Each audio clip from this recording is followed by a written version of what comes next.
Aujourd'hui, on va parler de deux objets, deux outils ultra simples que les gens riches utilisent tous les jours. Tu as sûrement déjà ces trucs-là chez toi à la maison. Tu ne sais peut-être pas les utiliser ou tu les utilises d'une façon. Alors, c'est des objets qui peuvent paraître banals, mais qui font une grande différence.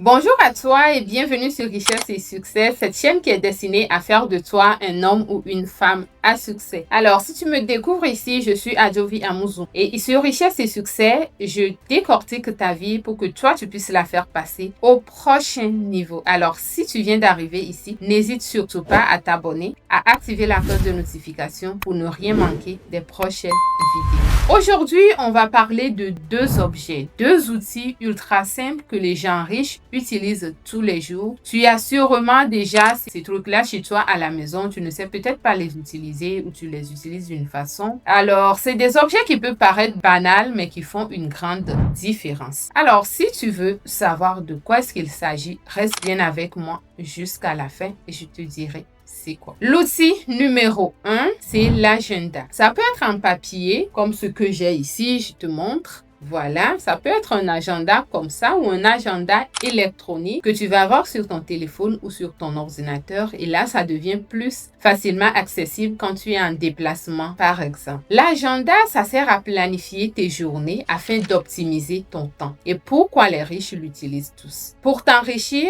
il faut que tu sois structuré. Il faut comprendre ça. Alors, pour être structuré et te concentrer sur l'essentiel, c'est là que l'agenda entre en jeu. Et une chose que les gens riches ont très bien compris, c'est ça. Ils utilisent l'agenda et ça leur permet de savoir exactement où va leur temps parce qu'ils savent que le temps est très précieux, plus précieux que l'argent. Ah oui, parce que l'argent, ça se regagne, ça se perd, ça se regagne, mais le temps, une fois que tu perds une minute, que tu perds 5 minutes, que tu perds 10 minutes, ce temps, ça ne revient plus. Alors, l'agenda, il faut comprendre que ce n'est pas une contrainte, ok? L'agenda, c'est une arme puissante d'enrichissement. Et c'est pour ça que les gens riches, ils planifient chaque heure de leur journée. Ils ne vivent pas au hasard. Ils ne vivent pas à l'improviste. Ces gens, ils ont compris que ton agenda, ça montre ton intention. Lorsqu'on ouvre ton agenda, il faut qu'on soit capable de déterminer c'est quoi tes objectifs. La vie, c'est une question de priorité. Alors, lorsque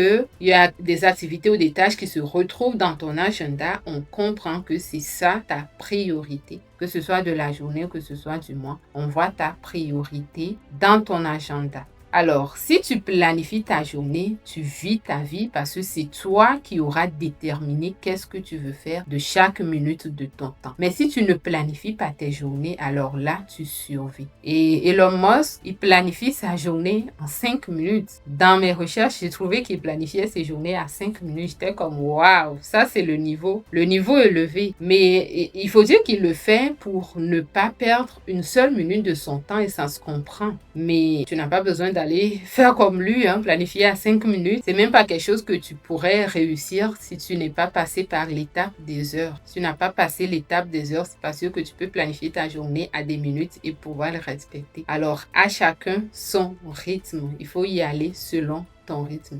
Et pour l'avoir essayé, je sais qu'il y a l'étape où tu fais ton emploi du temps, que tu n'arrives pas vraiment à le suivre, à respecter cet emploi du temps-là. Et puis ensuite, vient l'étape où tu te disciplines à le faire. Tu es obligé en fait parce que tu vas te rendre compte que tu stagnes. Et pour nous, afro-descendants, ça peut être difficile, plutôt difficile, parce que on est habitué avec des visites à l'improviste. On est habitué avec des rencontres qui sont prévues à 15 heures, mais qui commencent 30 minutes ou 45 minutes plus tard. Donc, ce n'est pas évident pour nous. Mais rendu ici, on parle de ta réussite à toi. Donc, c'est à toi de savoir si tu préfères garder ce gaspillage de temps comme structure, parce que c'est quelque chose que tu as vu faire pendant longtemps, qui est ancré en toi, ou si tu souhaites adopter une nouvelle structure transformatrice. C'est à toi de décider. Rendu ici, on n'est plus enfant. Il n'y a personne derrière toi qui va te pousser. C'est vraiment toi, ta décision. Alors, l'agenda, ça te permet d'avoir une clarté respecter par rapport à ta journée, d'être focus sur les choses importantes et qui sont tes priorités. Et on peut le considérer comme un GPS. Un GPS, lorsque tu mets une destination, ça te conduit pour aller là vers la destination. Mais lorsque tu ne mets rien, tu tournes en rond et tu n'aboutis nulle part. Ok?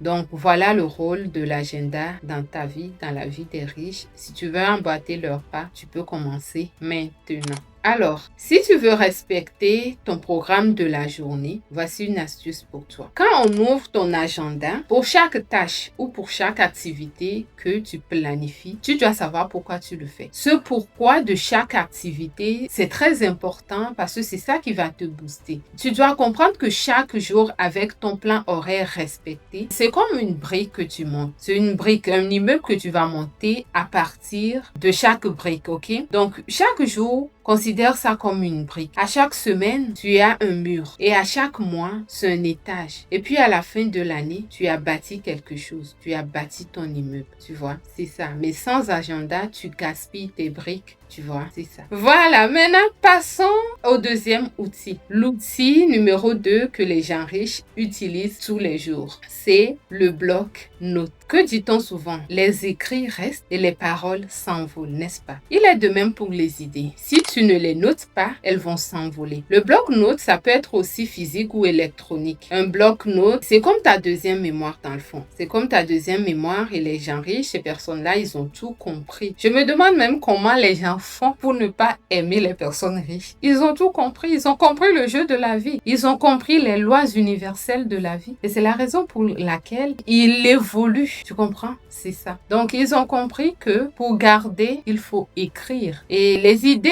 ça arrive. Les idées, ça arrive à des moments inattendus. Si tu ne les notes pas, tu les perds. Tu peux être en train de faire la cuisine, il y a une idée qui te vient, tu t'en vas, tu le notes. Tu peux être en train de faire n'importe quoi, puis il y a une idée qui te vient, tu le notes. Donc, moi, j'ai un gros bloc-notes comme ça, je vais te montrer. J'ai un gros bloc-notes comme ça que j'ai à la maison pour noter partout où je suis à la maison. Puis, j'ai un autre petit comme ça que je me déplace avec presque partout. Oui, parce que dehors ou en train de faire l'épicerie, il y a une idée qui me vient, je sors ça, je mets. Voilà comment que je fonctionne, ok? Donc, dans le bloc-notes, tu peux écrire tes objectifs, tu peux noter tes dépenses, tu peux noter tes rêves les plus fous, tes prises de conscience ou encore tes intuitions. Et même en écoutant cette vidéo, si tu as ton bloc-notes à côté, c'est bien. Tu trouves quelque chose d'intéressant pour toi. Dans cette vidéo-là, tu le prends en note. Donc, tu vas noter tes prises de conscience, tu vas noter tes intuitions, l'intuition. Je t'en parlerai dans une prochaine vidéo. Oui, d'accord? Ok. Alors, tu sais, ces grands riches, les Steve Jobs, les Richard Branson, tous avaient toujours un carnet sur eux. Et mes recherches disent que Warren Buffett, il lit 80% de son temps. La majorité de son temps, il le prend pour lire et pendant qu'il lit, il prend des notes non-stop. Il prend des notes. Et des études ont démontré que plus tu notes, plus tu entraînes ton cerveau à penser vite, à générer des connexions. Tu deviens plus créatif, plus conscient, plus intentionnel. Et l'intentionnalité de la vie, c'est quelque chose de très magnifique. Alors, pour terminer cette vidéo, on a parlé de deux objets qui vont te donner deux habitudes qui font toute la différence, une différence radicale. La première chose, le premier objet ou le premier outil, c'est un agenda qui va te permettre de structurer ton temps. Le deuxième outil, c'est un carnet pour capturer tes idées. N'attends pas d'être millionnaire pour commencer. Parce qu'il faut commencer pour arriver à être millionnaire. Voilà. Maintenant, dis-moi en commentaire, est-ce que tu utilises un agenda? Est-ce que tu tiens un carnet pour capturer tes idées? Et si ce n'est pas encore le cas, aujourd'hui peut être le jour où tu commences. Ok? Il faut toujours un jour pour commencer. Et après, ça va. Alors, c'est à toi de jouer. Merci d'avoir regardé cette vidéo jusqu'à la fin. Abonne-toi si ce n'est pas encore fait. Je t'envoie plein d'amour et on se dit à la prochaine. Bye!